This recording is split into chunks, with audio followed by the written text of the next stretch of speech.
que el cine es una herramienta que a la gente le da felicidad, ¿no? Entonces, o sea, uno se mete en una sala de cine y está durante 2 horas viajando y fantaseando con una historia que es ajena al público y creo que está, o sea lo que sea, hay que encontrar una solución a esto y el cine, no podemos parar de hacer cine.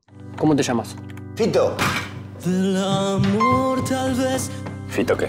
Páez. Bueno, Juan Pablo Kolotziej, lo dije bien. Sí, lo ¿no? dijiste bien. ¿Cómo sí. estás? Bienvenido a México. Gracias.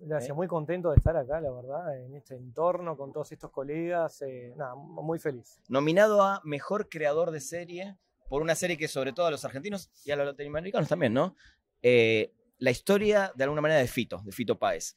Tengo entendido que fuiste manager antes de Fito. Contame un poco cómo es tu historia con él. A ver, él hizo la música de una película que yo estrené en el 18 y a partir de ahí arrancó un vínculo más profesional. Camino Sinuoso. Camino ¿no? Sinuoso, Sí. Así es. Y ahí arrancamos un vínculo más profesional que bueno, estuve unos años trabajando con él en algunas estrategias de su carrera y en ese camino paralelo empezamos a trabajar con la idea de la serie que empezó en el 18. Y bueno, culminó el año pasado con el estreno, con la pandemia en el medio, que nos sirvió bastante para poder trabajar guiones y libretos. Así que sí, de ahí viene la relación. Creo que lo que se nota en la serie, entre muchos factores positivos que tiene, es el amor que hay atrás. Y creo que tiene que ver también con tu relación con él y con que él estuvo muy involucrado, ¿no? ¿Hasta qué punto dejabas que él se meta, tome decisiones o te autorice a ciertas cosas? Toda la parte de desarrollo de los guiones, él estuvo involucrado al 100%, con los directores, con los guionistas, él estuvo muy presente en toda esa parte. Entonces hay un ADN en la serie que claramente es el de él y el de lo que él sentía que tenía que contar. Nunca hubo una restricción respecto a algo que no se pudiese hablar, y eso la verdad que fue algo muy generoso de su parte en ese sentido.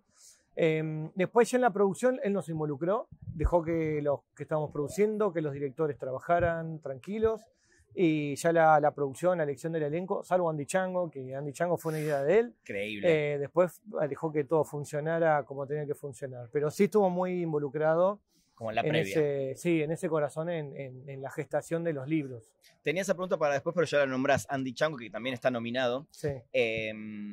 ¿Cómo hiciste con el cast? Porque realmente yo veía la serie y dije, es Charly García.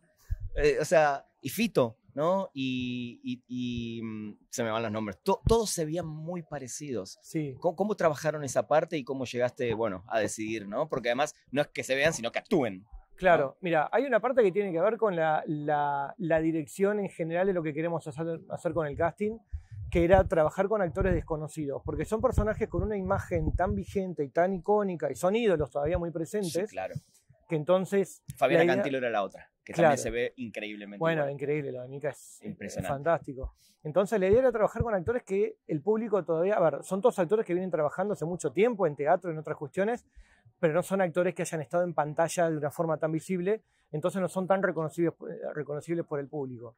Y entonces la idea fue esa desde el diseño de casting. Después, cuando llegó el tema de Charly García, Fito siempre dijo, Charly es el Dios, es Dios. Sí, o sea, en la música. Claro. Es muy difícil hacer a Charly García. No puede ser cualquier actor.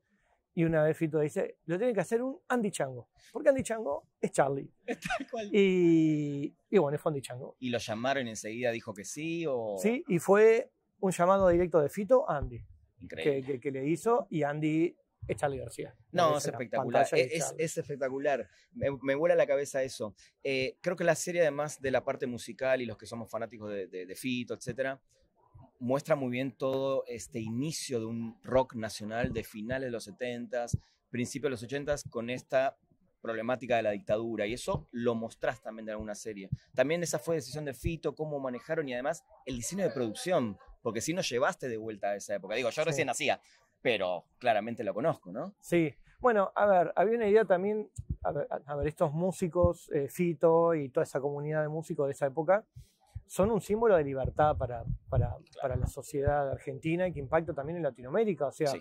son todos músicos que empezaron a hacer una música prohibida a fines de los años 70 y fueron muy importantes en esa transición al proceso democrático otra vez.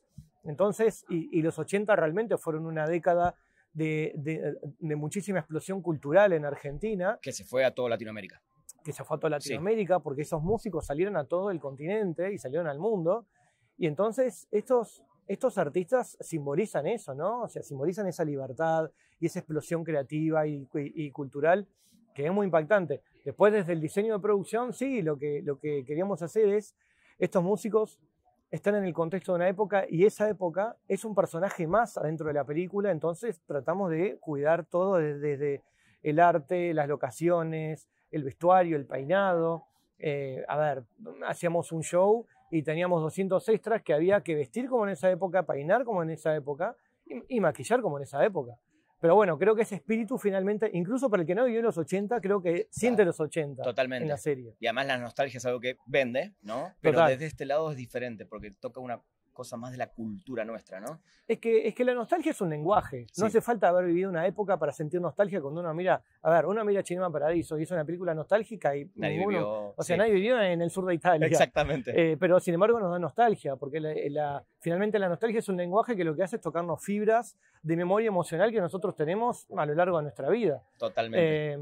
Y eso, bueno, fue un poco el espíritu de lo que queríamos mostrar con esta historia. ¿Qué fue lo más difícil de la producción, del rodaje, de llevar a cabo para esta producción?